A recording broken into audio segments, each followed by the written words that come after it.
So this is the start of day 2. This is our hotel breakfast.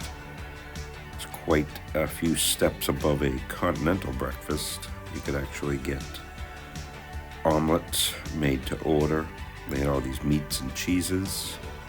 I got an omelet and pretty much made myself a standard breakfast. So this is the start of day 2. We're going to do a hop-on, hop-off bus. I know that seems like a touristy thing to do, but we're tourists. So here we are on the bus. It's a hop-on, hop-off bus. We did the big bus, it's called. There's many of them to choose from, and I was researching last night, and this is the one that I picked. It started out just fine. We hopped on.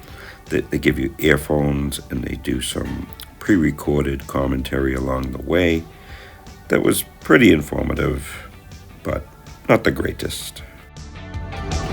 So we got off our first stop at Westminster Abbey, and we're going to walk around, explore the area, find out what's what.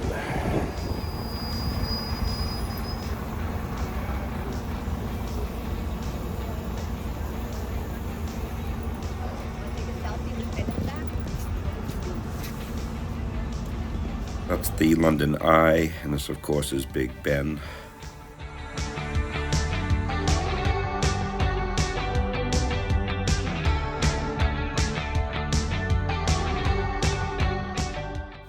And this is the Abbey. It is just a magnificent building. So we paid be able to tour it, and they give you headsets on your way in. That is a robot mowing the lawn, not doing a very good job, but that's what it's doing. So here we are at the Westminster Abbey, taking a tour. Welcome, hit welcome. Yeah, hit welcome. All right, it's a little guided tour.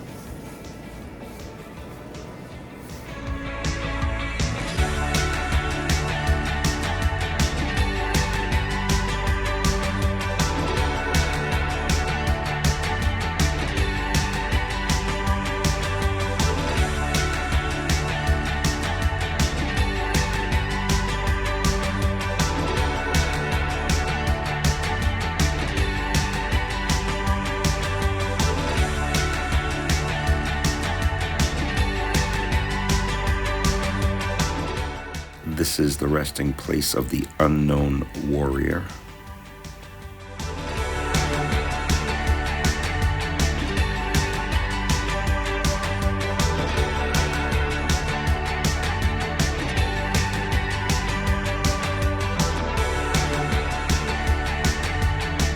So we just wrapped up Westminster Abbey, and it was quite the take. So if you're in the area, I would highly recommend it. Quite a lot to see in there. Over 3,300 people are buried in there, kings and queens and poets and so on.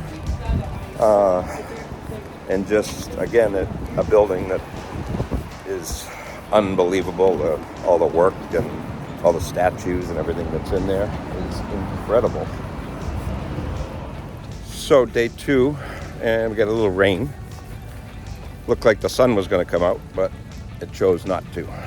We were walking up to Buckingham Palace. We're still going to try, but there's a lot of areas closed because of the marathon.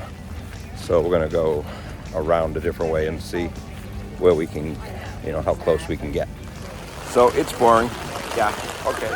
Nobody's out today. So we obviously missed the changing of the guard. The guard's in there. You can kind of see him in the little house. So we missed that, but we didn't miss the rain. We got all the rain. So this is where all the fancy pomp and circumstance happens out here. The Queen, Prince, and King, and all those important people would be up there. I have to say I'm a little unimpressed by the balcony. I don't know why, but I'm not unimpressed with all of this stuff out here. It's pretty cool. all the plantings and everything they got. So there it is, Buckingham Palace. It's a wrap. So we hopped back on the bus and drove towards Kensington Palace. And again, they had commentary along the way. And these buses are huge on these small streets. Seems a little crazy as you go around all the corners.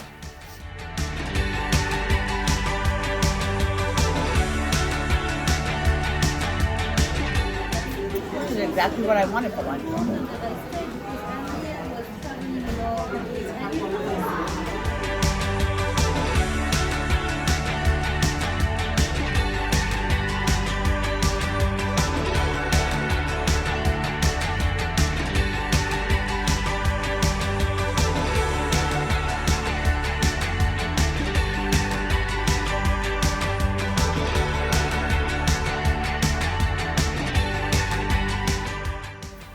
This is the Princess Diana Gardens. Whoa, this is Liverpool Station. Very cool. You can pick up all sorts of the train lines here. Wow. All right, day 2. So in our quest for gluten-free, we ended up at another Italian restaurant. However, this one makes gluten-free pasta. So it's house-made gluten-free pasta. Seems like a really good restaurant. I don't know why we ended up at an Italian restaurant in London for 2 nights in a row, but here we are. We're gonna check it out. It's, yeah, Janet also needs it. And the name of the place is Chiato Bolognese, I guess.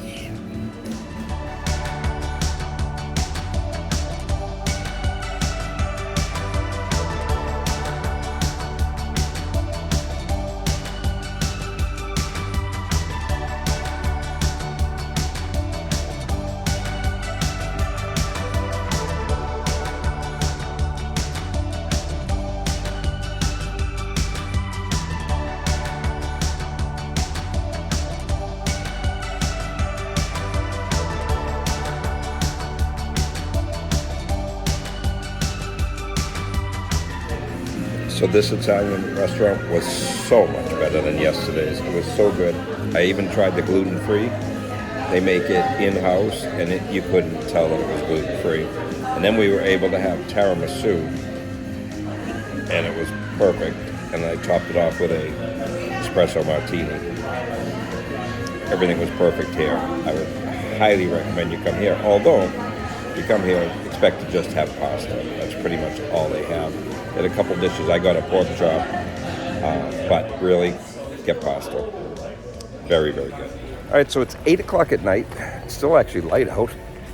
It's actually 8:12. And this is a wrap for day 2. So day 2 had a lot of mixed things. Overall, it was a good day. We did a lot. But we're not a big fan of the hop-on, hop-off bus, although I did get it for 2 days, so we still have it for tomorrow. Don't know if we'll use it. It just seemed like, I don't know, once you hopped off, you weren't hopping back on very quickly. So a lot of waiting to get back on it. And then when you were on it, it seemed like you sat in traffic for a while. So, which we kind of knew was going to happen, yep. And, you know, when everything I looked at online kind of said don't do the hop-on, hop-off buses, and I'd have to agree with that. There was a little bit of information you got. They do have commentary while you're riding them, and it was okay, but I think I would take the train. You know, you have to do more research to know where you want to go, and just go to the places. I think you're actually better off. I spent about $100 on the hop-on, hop-off buses, and we wouldn't have spent near that if we just did public transportation. So, and actually at the end of the day, we actually got off of it because we were just sitting in traffic and we took a train to where we wanted to go. So, if that tells you anything. But, so I wouldn't highly recommend it. If you want to do it, do it. It also might be the one that I selected seemed to take longer than others that came by, but that could have just been by chance. Who knows? If you're traveling, definitely do yourself a favor and buy yourself one of these. This worked out great.